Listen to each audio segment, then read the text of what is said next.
Conor McGregor, welcome to Abu Dhabi. I think arriving on a yacht to overlook the arena you're fighting in might be the biggest mixed martial arts flex I've ever seen. I tell you what, the game is rising. A rising tide raises all ships, so it's my pleasure to raise the bar.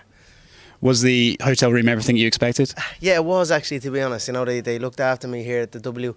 A lot of thoughtful things for myself and my children. I'm very grateful for that. I'm very thankful. And, you know, we done the 48 hours quarantine pretty smoothly. The kids were well entertained and well kept busy, you know, between the little play areas that they had for them and then the suites and all this type of stuff. So we're happy to be out of it now.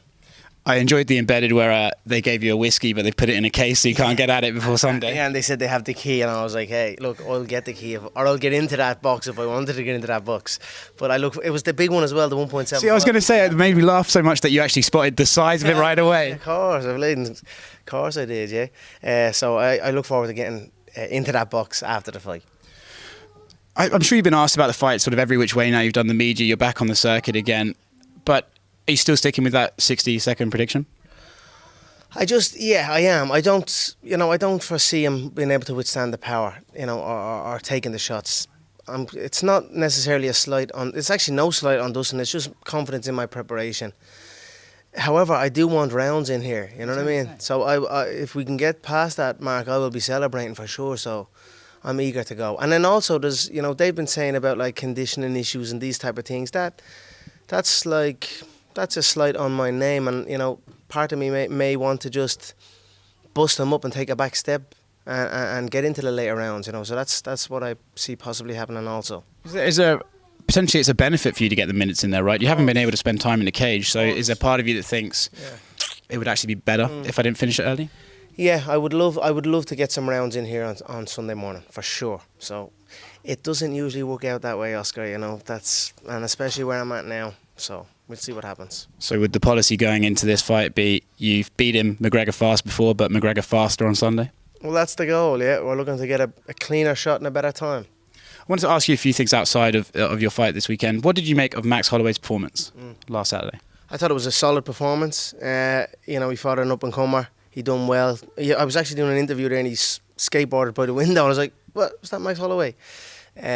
So he's obviously hanging around and, yeah, fair play to him. More power to him. He's definitely in the pipeline for the bout against me, for sure. I would happily rematch Max. And after a performance like that, he's put himself right up there. Do you believe Dana's point that he doesn't really fit at 155, or do you think he just needs to take the time to put on the weight properly?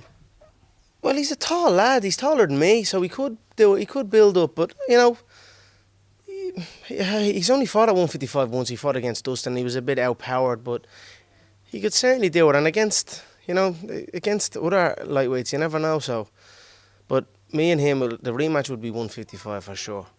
I'm interested in, you know, you keep talking about your boxing's improving, the weight on your shots is improving. Some people would traditionally say, well, you can't really mix boxing training with MMA training because the stances and such are different. What is the boxing training adding to your MMA technique? You know, I'm certainly more stable and connected to the floor.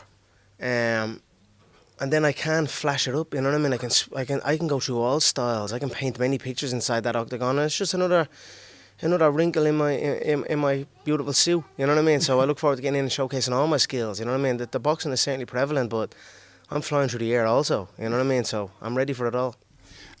Talking of boxing, if you had to make a pick, does Tyson Fury need to box like he did in the first Wilder fight or the second Wilder fight to beat Anthony Joshua? That's an interesting one, because he came forward against Wilder. And I believe, you know, Wilder's a lot smaller than him, 40 pounds, I believe the weight difference was. I would imagine he would be lighter on the feet and, you know, not as pressed forward. You know, he'd probably pick his pockets.